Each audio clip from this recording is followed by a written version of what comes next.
Bueno, vamos a empezar, compañeros. Buenas noches. Empezamos con el caso clínico, el cual es un masculino de 4 años de edad, quien acude a consulta médica acompañado por su padre, quien refiere inicio de los síntomas hace unos días al estar acostado en casa. Cursa con disnea y aumento del trabajo respiratorio, al igual que tos seca. Como antecedentes, niño comenta, ay, se me fue ahí. Bueno, como antecedente, padece dermatitis atópica y al hacer ejercicio se exacerban los síntomas. Comenta que no fue alimentado al seno materno. Bueno, primera pregunta, ¿cuál es el diagnóstico de sospecha? Los leo en el chat.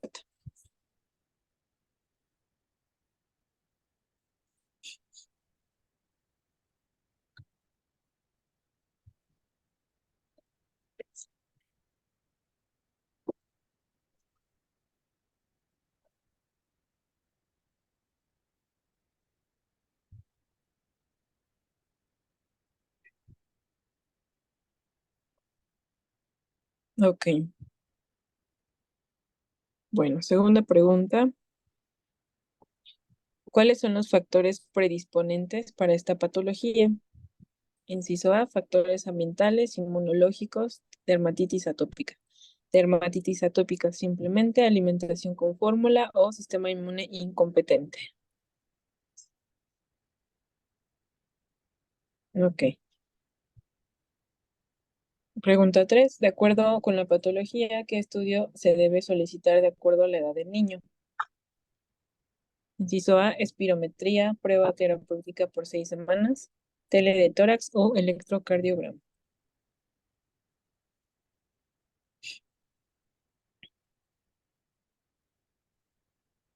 Ok. Pregunta número 4. ¿Cuáles son los síntomas principales de esta patología? Tos seca y nocturna, aumento del esfuerzo respiratorio, disnea, tos, disnea, aumento del esfuerzo respiratorio, sibilancias, y inciso D, tos, disnea y estertores.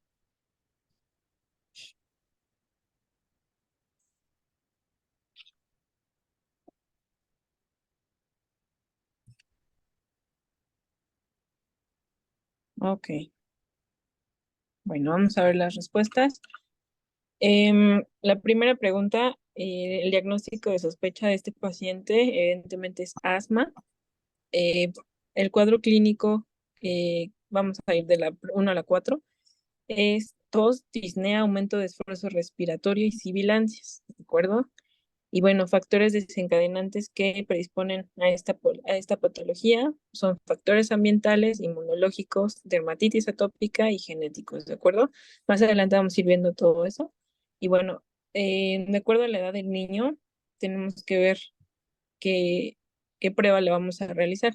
Entonces, en este caso es la prueba terapéutica por 6 semanas, ¿de acuerdo? Una espirometría se tiene que realizar en niños mayores de 6 años. Bueno, entonces vamos a iniciar con el tema.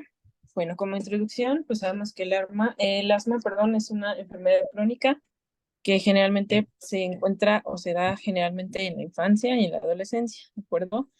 Hay un gran número de pacientes, más allá de 330 millones con asma, y bueno, durante todos los años se va a ir incrementando. En México tenemos ISAC y comenta que la prevalencia global del asma para 2006 era de 11,7 para escolares de entre 6 y 7 años de edad, menores de 12 años generalmente. Y pues bueno, comentan que aquí en México tenemos varios centros dedicados a asma, sobre todo en Aguascalientes, Ciudad Juárez, Ciudad de México, Ciudad Victoria, Chihuahua, Mexicali, Michoacán, Morelos, Puerto Vallarta, San Luis Potosí, Tijuana, Toluca, con 2 centros en Jalapa. Y pues bueno, la prevalencia de escolares que tuvieron síntomas de asma alguna vez en la vida fue de 25,7. Bueno, vamos a ver el tratamiento de asma en edad pediátrica. Por definición, tenemos que el asma es una enfermedad inflamatoria crónica de las vías respiratorias, en la cual intervienen diversas células y mediadores de la inflamación. Es una respuesta exagerada a estímulos exógenos como endógenos y pues se genera una hiperreactividad de la vía aérea, obstrucción del flujo aéreo y puede ser parcialmente reversible. Más adelante hablaremos un poquito sobre eso. y bueno, puede causar uno o más síntomas respiratorios. Y bueno, la triada o tetrada clásica es esa tos. Generalmente se conoce, a veces nos confundimos un poquito con tos traqueal, pero es tos seca, traqueal nocturna generalmente. Va a haber sibilancias, disnea y aumento del trabajo respiratorio. Y bueno, igual de predominio nocturno. Y bueno, el asma usualmente inicia en la niñez. Hay varios factores que predisponen, sobre todo genéticos, aquellos donde pues sí, familiares de primer grado, mamá, tienen el antecedente de padecer asma, también estímulos del medio ambiente y la respuesta inmunológica del paciente. También aquí entra la epigenética, la cual pues entran muchos factores, por ejemplo, dieta, microbiota, la exposición a contaminantes que pueden modificar la expresión de estos genes y obviamente generar la patología. Y bueno, ¿qué lo exacerba? En realidad, pues hay un sinfín de factores que desencadenan este tipo de patologías. Puede ser alguna infección de vías respiratorias superiores, ejercicio, manejaba también que menarquia precoz, emociones, obesidad, nacimiento por cesárea, tabaquismo activo y pasivo, y bueno, algunos factores protectores como la convivencia temprana con mascotas, animales de granja y lactancia materna, pues disminuyen un poquito la prevalencia. Y pues obviamente pues todo esto se tiene que ver inmerso en un mar de entre el paciente y todos los factores que lo predisponen. Bueno, un poquito de la patología, así a grandes rasgos, pues tenemos que es un proceso obstructivo en el cual va a haber mecanismos por mediadores inflamatorios, en donde se genera edema de la vía aérea, va a haber formación de moco y en fases tardías hay una remodelación, ¿de acuerdo? Entonces, es un proceso obstructivo al final del día y va a ser crónico, va a ser inflamatorio, ¿de acuerdo? Y obviamente dificulta la exhalación completa del aire inspirado, provocando atrapamiento del aire. Y pues bueno, se genera una hiperreactividad bronquial en respuesta a varios factores, ¿de acuerdo? Como cambios de temperatura, humedad, olor químico, gases, tabaquismo, ejercicio y entre otros. Entonces, pues aquí vemos un poquito a grandes rasgos. Ahorita vamos a hablar un poquito sobre aquel cuadro fenotípico y pues los factores de riesgo que ya comentamos, ¿de acuerdo? Al final del día, pues es un proceso crónico de remodelación que eh, va a ser un proceso obstructivo. Y bueno, el diagnóstico del asma generalmente siempre va a ser clínico antes de cualquier cosa. También depende mucho de la edad, ¿de acuerdo? Y pues bueno, los síntomas clave aquí es esta tos, que es usualmente seca, paroxística de predominio nocturno, disnea, presión torácica y bueno, suelen ser variables en intensidad y frecuencia, con predominio nocturno. Y va a haber obviamente factores que lo desencadenan, ¿de acuerdo? Y como antecedente, dermatitis atópica y rinitis alérgica y asma en familiares de primer grado. Bueno, la confirmación del diagnóstico requiere demostrar el proceso obstructivo y de qué manera lo vamos a realizar.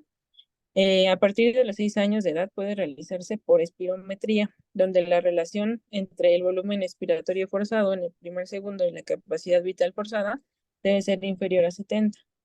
Y bueno, ahí hacemos el diagnóstico, ¿de acuerdo? Pero bueno, en pacientes a los cuales no se les puede realizar espirometría, se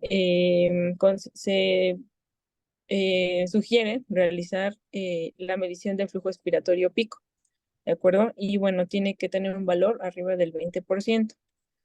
Y bueno, también tenemos alguna otra manera de hacer el diagnóstico cuando no se puede hacer la espirometría o el flujo expiratorio pico, donde se deja la prueba terapéutica por 6 semanas con corticosteroides inhalados y broncodilatador, ¿de acuerdo? Entonces, esta es la manera en la cual podemos hacer el diagnóstico. Obviamente, pues en niños mayores de 6 años se recomienda hacer la espirometría. Esto tiene que ver, pues obviamente, porque, bueno, no sé si alguno de ustedes haya visto cómo se hace la espirometría, entonces tiene que literal soplar, soplar, soplar, soplar, y pues en niños menores de 6 años es un poquito complicado o es medio ambiguo el parámetro. Bueno, entonces vamos a ver la clasificación del asma. Lo clasificamos de acuerdo a el control de los síntomas, la gravedad y los fenotipos, ¿de acuerdo? Aquí, con respecto a la gravedad al control de los síntomas, nos habla de niños menores de 5 años y mayores de 5 años, ¿de acuerdo? Entonces nos habla de un control bien, bueno, parcialmente controlado y no controlado, ¿de acuerdo? En niños mayores de 5 años, pues vamos a tener síntomas diurnos más de 2 veces por semana, es decir, va a ser el despertar, ya sea tos, ya sea, pues, sibilancias, eh, ajá, sobre todo eso, y bueno, el uso de medicamentos de rescate 2 veces a la semana. Más adelante veremos cuál es el medicamento ideal para la fase de rescate, ¿de acuerdo? Y el despertar nocturno con síntomas de asma 1 vez al mes. Y limitación en la actividad física debido al asma. En niños menores de 5 años va a ser lo mismo, obviamente tenemos que ver la edad del paciente. Y bueno, si presenta una o dos, está parcialmente controlada. Si está ausente totalmente, se considera que está controlado, y si tiene 3 o 4, el asma no está controlado, ¿de acuerdo? Y, bueno, y obviamente de acuerdo a esto, pues pasamos a la gravedad y pues se determina considerando factores de la historia clínica y el escalonamiento de tratamiento, que incluye 3 niveles: 1, 2, 3 y 4 y 5. Y bueno, la guía de práctica clínica recomienda que a partir del cuarto paso el manejo sea ya con agentes biológicos, anticuerpos monoclonales, y esto obviamente pues lo tiene que realizar el especialista, ya sea el alergólogo, el neumólogo.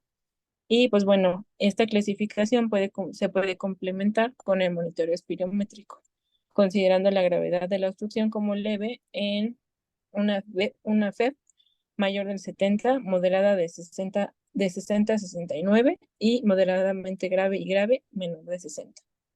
Y bueno, con respecto a los fenotipos, son diferentes las expresiones clínicas, ¿de acuerdo?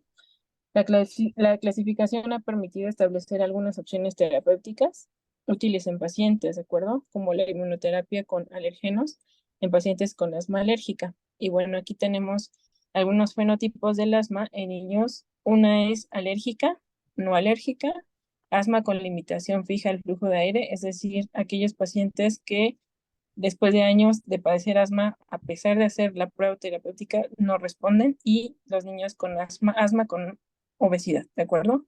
Y bueno, las metas en el tratamiento del asma actualmente son alivio y control de los síntomas, reducir el riesgo futuro, prevenir crisis, hospitalizaciones y reducir la pérdida de la función pulmonar a largo plazo.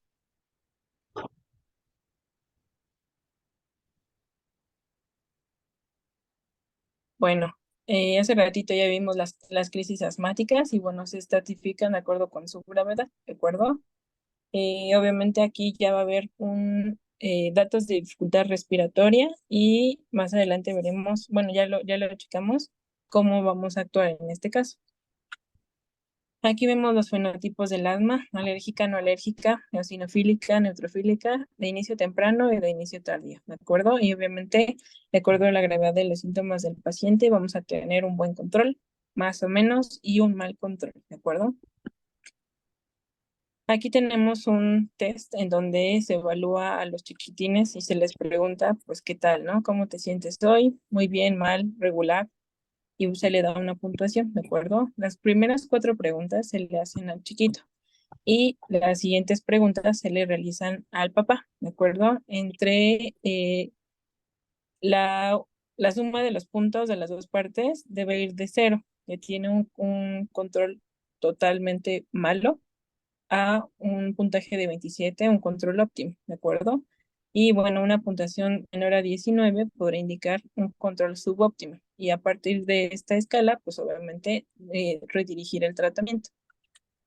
Bueno, vamos a entrar de lleno al tratamiento, y pues tenemos, como hace ratito dijimos, tenemos ciertos pasos, del paso 1 al paso 5, en donde nos estratifica de acuerdo a leve, moderado y severo, ¿de acuerdo? La guía de práctica clínica recomienda que a partir del paso 4 se mande con el especialista, ¿de acuerdo? Entonces, tenemos un manejo base en donde tenemos que dar en el paso 1 una dosis baja de corticosteroide, ¿de acuerdo? Inhalado o antileucotrieno. Y bueno, en las fases donde va a haber una crisis, se da el rescate SABA, un beta agonista de acción corta, ¿de acuerdo? En el paso 2 también tenemos que dar corticosteroides a dosis baja y obviamente seguimos de rescate con el beta 2 agonista de acción corta. A nivel de paso 3, aquí se da una terapia combinada de la 3 hasta la 5, ¿de acuerdo? Y bueno, el salbutamol es el medicamento de primera línea para el tratamiento del asma, vía inhalatoria por su mayor efectividad y menos efectos secundarios. Y bueno, se recomienda iniciar el tratamiento con corticosteroides inhalados en niños de 6 a 12 años de edad con antecedente de una crisis los 2 años previos, ¿de acuerdo? Entonces, todo esto tiene que, antes de subir un paso o antes de evaluar nuevamente al paciente, pues tenemos que revisar la técnica del uso del medicamento, ¿de acuerdo? Comentaba la área de práctica clínica que la cámara espaciadora pues tiene que sellar bien en la boquita y obviamente llevar el control con los papás, ¿de acuerdo? Cerciorarse la adherencia al tratamiento y eliminar factores desencadenantes, ¿de acuerdo? Exposición a alergenos, tabaco, ya sea, pues sí, exposición sobre todo a biomasa también puede ser, ¿de acuerdo? En el paso 4, pues ya se va directamente con el especialista, pero aquí es a dosis medias, ¿de acuerdo? Y se le agrega un betagonista de acción larga, y obviamente, pues aquí ya podemos usar de rescate el beta 2 agonista de acción corta y podemos usar formoterol, ¿de acuerdo? O corticosteroides inhalados, también se hace la asociación. Y bueno, en el paso 5, aquí podemos usar corticosteroides a dosis altas más lava, ¿de acuerdo? Aquí también podemos incluir el anticuerpo monoclonal en aquellos niños donde literal todos los tratamientos previos pues no dieron como buena terapia. Y pues se recomienda a partir de los 6 años omalizumab, como lo comentaba nuestra compañera anteriormente. Y también se puede usar un corticoide vía oral. Bueno, aquí tenemos el asma, tenemos igual controlado y descontrolado, leve, moderado y severo, ¿de acuerdo? O grave. Depende depende mucho de los síntomas nocturnos y diurnos y obviamente el salbutamol es el primer paso, ¿de acuerdo? Nuevamente cerciorarse de la adherencia al manejo y revisar la técnica del uso del medicamento. Y bueno, de rescate tenemos al salbutamol, ¿de acuerdo? Bueno, preguntas. En niños menores de 12 años con sospecha clínica de asma, ¿qué utilidad tiene la fracción expiratoria de óxido nítrico para el diagnóstico del asma? En niños de 5 a 16 años de edad, para el diagnóstico de asma, la FENO tiene sensibilidad de 57 y especificidad de 87, con valor predictivo positivo de 90 y valor predictivo negativo de 49. Se sugiere utilizar la FENO como medida objetiva de inflamación eosinofílica solamente de las vías aéreas en pacientes con sospecha clínica de asma, aunque no realicen una buena espirometría, ¿de acuerdo? Preguntados, en niños menores de 12 años con asma, ¿qué medicamentos broncodilatadores de rescate tienen mayor eficacia? El beta 2 agonista de acción corta, que es ABA, que es salbutamol, es un broncodilatador de acción rápida de primera elección como tratamiento de rescate, útil para el pronto alivio de los síntomas de asma en niños menores de 11 años de edad, con menos efectos adversos que otras alternativas. En niños con asma sin tratamiento de mantenimiento, ¿cuál es el medicamento inicial más eficaz y seguro para mejorar la función pulmonar, reducir los síntomas, la gravedad y la frecuencia de la crisis? En menores de 4 años, iniciar corticosteroides a dosis bajas o medias según la gravedad de la crisis. Pregunta 4. Después de una crisis asmática, ¿cuál es el tratamiento más efectivo para reducir el riesgo de nuevas crisis en niños menores de 5 años y en niños de 5 a 12 años de edad? Los corticosteroides son la primera línea de tratamiento para el paciente que ha presentado una crisis. A la dosis recomendada son seguros, efectivos y disminuyen el riesgo de crisis graves, hospitalizaciones y muertes por asma.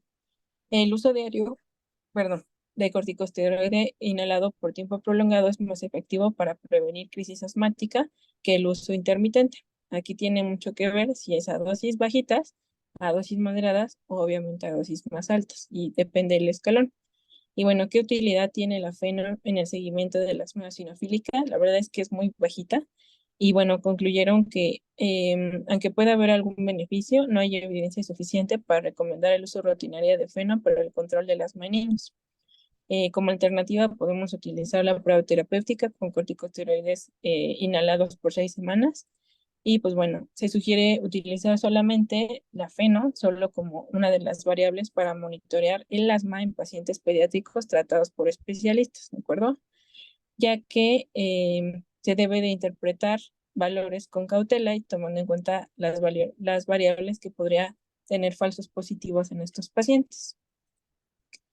Y bueno, como aportación cultural, pues vamos a hablar un poquito de los jardinilleros en México. Y bueno, tiene sus raíces en la influencia española durante la época colonial. En el siglo XVI, los colonizadores españoles trajeron consigo la música y los instrumentos europeos, incluido el organillo. Sin embargo, fue durante el siglo XIX cuando los organilleros se convirtieron en una parte destacada de la cultura mexicana. Durante el Porfiriato, que gobernó de 1876 a 1911, los organilleros se multiplicaron en las calles y se convirtieron en una parte esencial de la vida urbana y su música animaban las plazas, los parques y los mercados. Los organilleros tocaban melodías populares mexicanas, rancheras, corridos, así como canciones internacionales y bueno, hoy en día solamente 3 países siguen practicando este oficio, el cual es Chile, Argentina y México, pero bueno, en México es el que más tiene arraigada esta tradición. Bueno, eso sería todo. ¿Alguna pregunta, duda?